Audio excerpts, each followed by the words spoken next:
جب بڑی بیٹی 4 سال کی تو میں 7th month پریگننٹ تھی. میں گھر کا کام وام کر رہی تھی اور مجھے پتہ ہی نہیں تھا کہ بچے کی جو ہے وہ ڈیتھ ہو چکی ہوئی ہے. میں جب تک بائی دا ٹائم گئی اپنا الٹرا ساؤنڈ کرانے تو مجھے پتہ چلا کہ جی بچہ تو ایکسپائر ہو گیا ہوا ہے.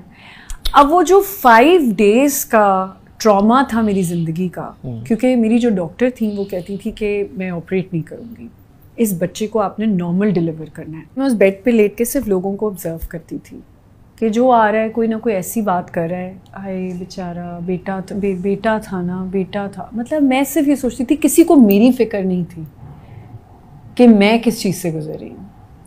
ایک ہی بات جو آتا تھا اندر، بس وہ اس نے خیال نہیں کیا ہوگا. مطلب میں کیسے خیال نہیں کر سکتی؟ میں ماں ہوں اور میں بیبی بیئرنگ کر رہی ہوں، میں نے اس کو اپنے بیئر کیا ہوا ہے.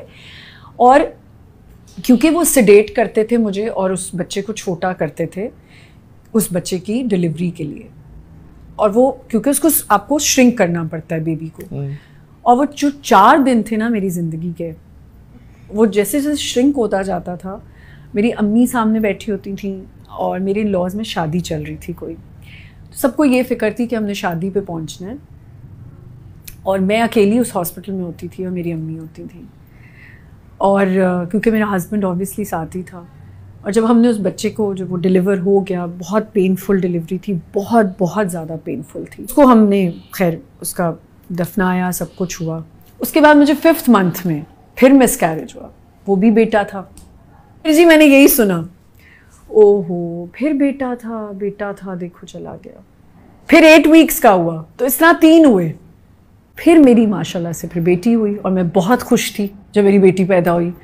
اور وہ میری جب الٹرا ساؤنڈ لوگوں کو پتہ چلا تو ایک ٹینشن ہو گئی، او ہو کوئی میریکل ہو جائے، یہ بیٹی نہ بیٹا بن جائے. اور میں کہتی تھی مطلب میں اتنی تکلیف سے گزری ہوں اور اللہ مجھے دوسری اولاد دے رہا ہے، اور اس میں بھی لوگوں کو یہ ہے کہ ان لاز میں یہ بات ہوتی تھی کہ وہ میریکل ہو جائے. آج بھی ہم یہ سوچتے ہیں کہ بیٹا بیٹی میں فرق ہے، اور بیٹا ہوگا تو بڑی بات ہے، بیٹی ہوگی تو نہیں.